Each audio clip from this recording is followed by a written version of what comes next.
అదే RTV app వార్తల్ని క్షణాల్లో చదివే అవకాశం ఉంటుంది. ఒక న్యూస్ పేపర్, ఒక టెలివిజన్ ఛానల్ మీ చేతుల్లో ఎప్పుడూ ఉంటాయి. నమస్కారాలు. నేను ఇంతకుముందు కూడా 2 సార్లు మీడియాకి వచ్చినాను సార్. మీ అందరికి తెలుసు సార్ నేను ఎవరో అని.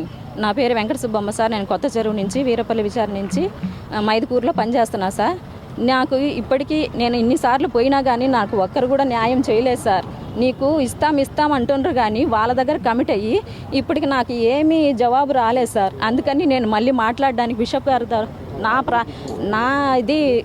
నా ఆవేదన ఆయనకి చెప్పుకోవడానికి పొద్దున్నుంచి 10 గంటల నుంచి రాత్రి 8 వరకు 7:30 వరకు కూర్చొని ఉండా సార్. ఇప్పటికి నాకు ఏ సమాధానం లేనప్పుడు డిఎస్పీ వాళ్ళ పోలీసు వాళ్ళని పిలిపించి మాట్లాడించి నన్ను నలుగురిలో అవమానం చేసిండ్రు సార్.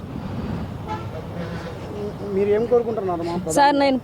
నాకు పోస్టులు నేను టెట్కి లేదన్నారు. నేను ₹1,00,000 పెట్టి బీదరాలను సార్. నేను వడ్డీకి తెచ్చుకొని 10 లక్షల రూపాయలు కోర్టు నుంచి తెచ్చుకున్నా. వాళ్ళే చెప్పిండ్రు కోర్టు నుంచి మీరు ఏమైనా ఎక్స్ప్లెనేషన్ తెచ్చుకుంటే గినా అవి చెల్లుతాయని. వేరే స్కూళ్ళన్నీ తెచ్చుకున్నప్పుడు నా విషయంలో టెట్ విషయంలో నాకెందుకు పని చేయదు సార్? ఏమన్నా అంటే డీఓ మీద చెప్తారు సార్. వీళ్ళు చెప్పండి డీఓ మేడం ఏం చెప్పరు సార్. నేను ఒక వికరాంగురాలిని. నాకు న్యాయం జరగలేదు సార్. ఈ న్యాయం జరగకపోతే నేను సార్ చెప్పను సార్. నేను చేసుకొని నేను 2010 నుంచి ఇక్కడ పనిచేస్తున్నా సార్ కొత్త చెరువులో. ఆ నుంచి 2020కి నన్ను ట్రాన్స్ఫర్ చేశాను సార్ మైదుకూరుకి. ఆడ రోజు నేను కొత్త చెరువు నుంచి మైదుకూరుకి వెళ్తాను సార్. ఆటోలో పోవాలా. ఆ నుంచి మళ్ళీ 30 కిలోమీటర్లు సార్. రోజు ఇంత జర్నీ చేస్తా. నేను ఇంత కష్టపడిపోతుంటే ఈ పొద్దు వేరే వాళ్ళ ఫాదర్లు వాళ్ళు వీళ్ళు అని చెప్పి వాళ్ళకిచ్చి వాళ్ళ దగ్గర కమిట్ అయ్యి ఆమె నేను అడగడానికి వచ్చినా కూడా ఎగరేసుకొని వచ్చింది. ఎవరిస్తారు ఆమెకి, ఎవరిచ్చామన్నారు పోస్టు అని మాట్లాడుతున్నారు సార్. ఫాదర్లే ఒక దేవుడు తర్వాత దేవుడు అంటే వాళ్ళే అటు మాట్లాడితే మాలాంటి వాళ్ళు యాడికి పోవాలి సార్? ఒక మహిళను చూడకుండా కూడా ఇట్లాంటి మాటలు మాట్లాడితే మేమేమి ఏం చేయాలి సార్? అమ్ముకున్నారని కూడా తెలుసు సార్.